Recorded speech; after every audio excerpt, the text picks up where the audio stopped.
Hello everyone, you're watching Detangle, and in this video we will learn about potentiometer. So basically it's an instrument which lets you measure the EMF or voltage of a cell. So let's see how it does that. So it consists of a wire like this, and this wire should be made up of an alloy like constantan or manganese because they possess the property of high resistivity. So this is a high resistivity wire of some length L. And what you do is you connect a battery of some EMF E across this. Now what happens is, as soon as you connect it, there is going to be a current flow I across this path. And when that happens, as you all know, if we have some resistance and R and some current I flows through this, we'll have a drop across this, and that drop is given as I times R.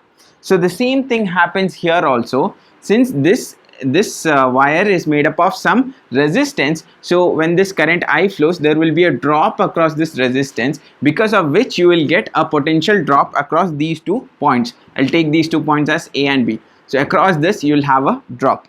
Now these are your copper conductors which is having low resistivity, so there won't be much drop here. So the entire voltage whatever you give will be dropped only across this wire. That's why we are taking a wire of high resistivity. Now say you give some 4 volt of EMF, then that 4 volt will be dropped across these 2 points AB. That is, this 4 volt will be dropped uniformly across these 2 points. Now the interesting stuff about this setup is, say you take some point on this wire. I'll take this point as C, and let the length of this much part of the wire be L1.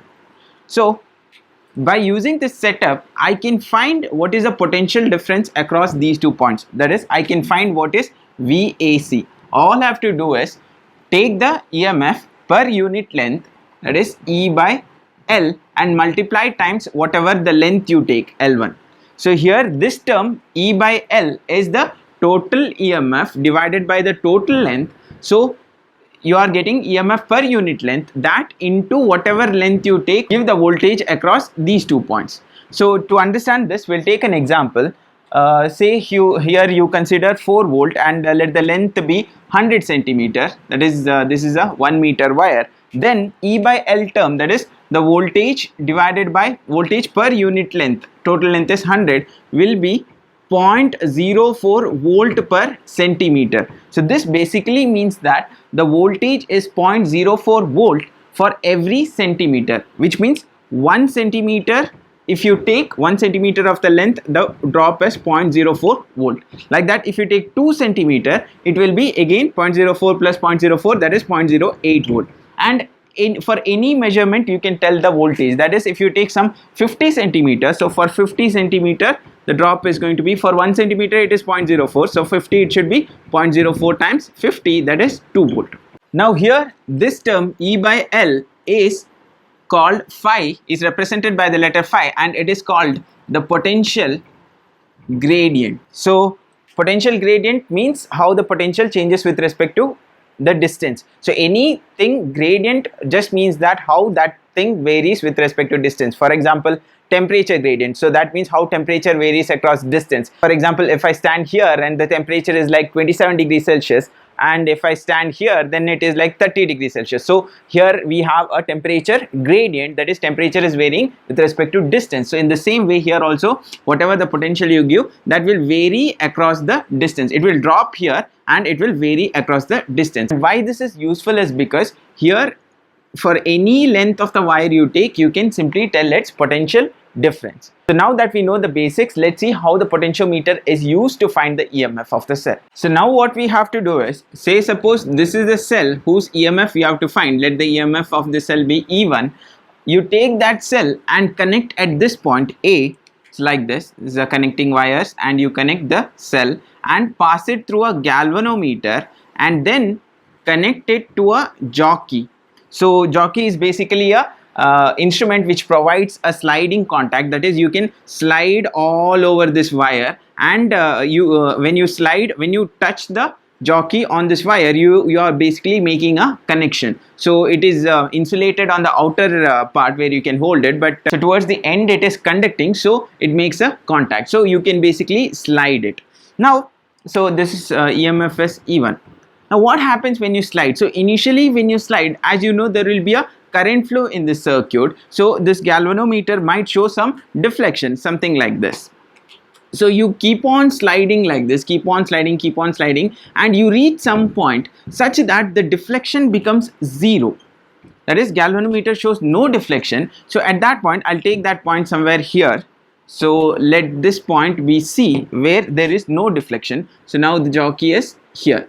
So at this point, what happened is, if the galvanometer is showing no deflection, that means there is no current flow in this path, which simply means that the potential difference between these 2 points matched the potential difference of this cell. That is, this situation, you take a cell of EMF E1 and you connect across another cell of EMF E1. So in this case, both are having same potential, so there won't be any current flow. For a current to flow, there should be a potential difference. So the current flow in this circuit is zero. So same thing happens here also. If you take a cell of EMF E1 and as you slide the jockey, what happens is the potential difference is increasing and you reach a point where this potential and this EMF becomes same. So there is no current flow in the circuit, hence the galvanometer shows no reading. So now as you can see, the potential difference between these 2 points, that is equal to E1, matches with the potential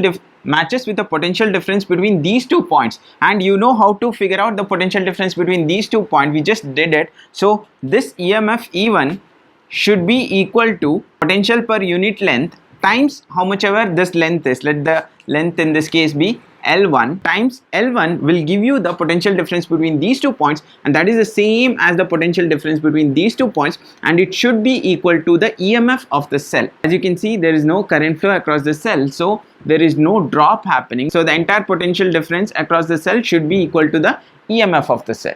So that's all about the potentiometer you need to know to solve any kind of question.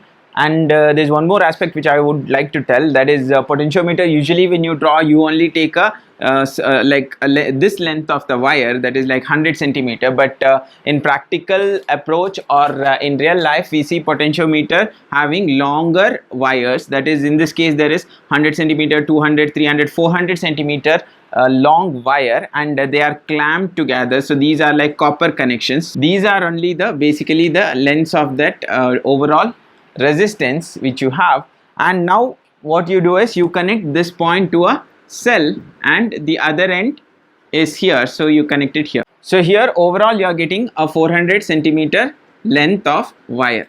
So why do this is because doing this actually improves the precision of the measurement which you are doing. But how does this improve the precision of the measurement? I was about to tell that. I just lost my flow now. Oh sorry, please flow. I mean, please continue. So here, as I said, you have 4 volt across some, like if this length is 100 centimeter, so potential per unit length is 0.04 volt per centimeter. So this means if you take 1 centimeter, the drop is 0.04 volt, and if you take 2 centimeter, it is 0.08 volt, and 3 centimeter, it is 0.12 volt, which means the values are not precise. The same thing consider in this case. So here if I take the same voltage, that is 4 centimeter, but it is dropped across 100, 200, 300, 400 centimeter length of the wire. So that means here this should be the potential per unit length should be 4 by 400, that is 0.01 volt. That means 0.01 volt per centimeter, which means 1 centimeter is going to be 0.01 volt, 2 centimeter is going to be 0.02 volt, and 3 centimeter is going to be 0.03 volt, which means the values are more precise, like you are actually measuring that 0.1, 0.01, 0.02, 0.03, but here you are starting itself from 0.04. You are not getting the lower measurements of these 0.01, 0.02, 0.03. That means the potential which you are measuring here would be more precise compared to this potentiometer. So that's why.